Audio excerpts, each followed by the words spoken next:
Hey, what's going on, y'all? It's Corlo-G back in the house talking horses. You know how I do it. This is my what I will be looking for tomorrow night edition of Talking Horses with Corlo-G. I'm going to start off by talking about the Chiefs a little bit, y'all. Really good football team. Great young quarterback. Nice running game with Shady McCoy. And they got another backup in Williams. And then on the outside, they got guys like Sammy Watkins. They got this other guy named Robinson. And then they got this rookie from Georgia named McCole Hartman.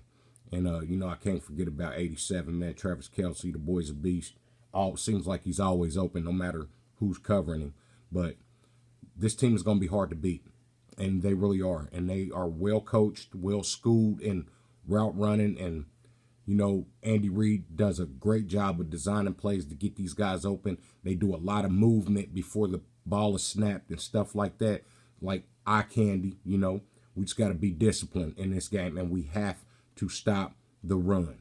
But I think my team is ready for this challenge. The bright lights, they want respect. This is the perfect way to go get it. It's going to be the only football game in the world on. And I'm trying to tell you, we will not be embarrassed come Sunday night. That being said, y'all, let's get into it, man. See where it takes us.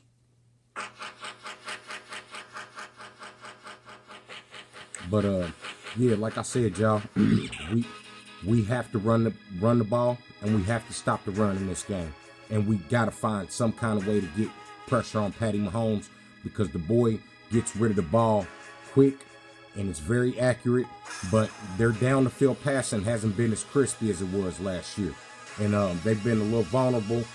And Detroit honestly should have beat them last week. This team is good, but they're not unbeatable. My coach told me that earlier this week at his press conference, and I believe it.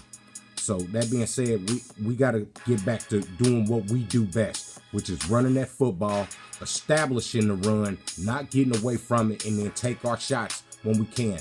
We have to stay on the field on third downs, on offense. We got to convert.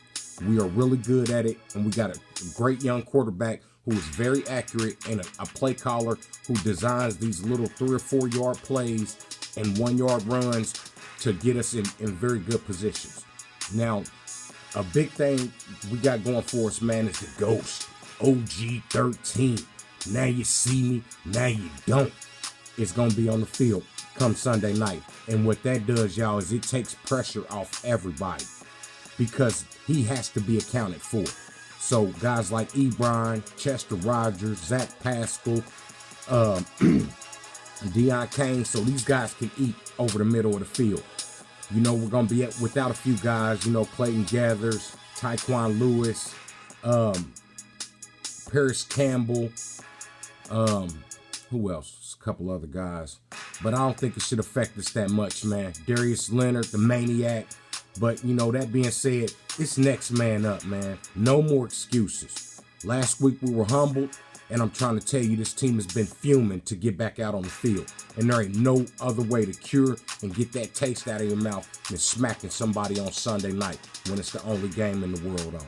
So, I got a lot of faith, and we have the recipe to beat this team. We got them big, nasty, stinky, funky old linemen, them hogs. We got a really good running back or 2 or 3. We got to use all that. Not only that, we just need our quarterback not to turn the ball over and just put drives together. We don't have to play Kansas City's game, because they're going to be better at it than we are. But they're not better at us playing our game than we are. So we got the recipe, which is don't turn the ball over and run the ball. We can just stop their run. We should be in great position to keep the game close. They do got a couple hogs on their defense, though. They got the boy Frank Clark coming off the corner, and he's a really good football player. I like him when he played for Seattle. He's really good. And then they got this beast in the middle, Chris Jones, man, 95. I think he's going to be lined up over Big Q for most of the game. But I'm trying to tell you, we all need somebody to lean on, because he's going to need some help sometime. And that's for real. So Ron Kelly, Costanzo, we got to tame this beast up front, because he can be a nuisance and a burden. But that being said, y'all, should be a really, really, really good game come Sunday night. And in all honesty, right hand to God, in my opinion, I'm expecting a W from the Colts. So I'm expecting a W and nothing less. So we're going to leave Kansas City, Sunday night, winners. I got nothing but faith and belief that humble pie we ate last week, I think it's going to be out there on the field, and everybody's going to know why this team should be feared and respected. Because like I said, we'll play anywhere against anybody, any style of football you want to play. My team is competitive and fighters, and all of our guys are young, hungry, and mature. So I just want to say 1-0. Go Colts. Sunday Night Football. Hey, right on, y'all, for Talking Horses with Corlo-G. I'm out.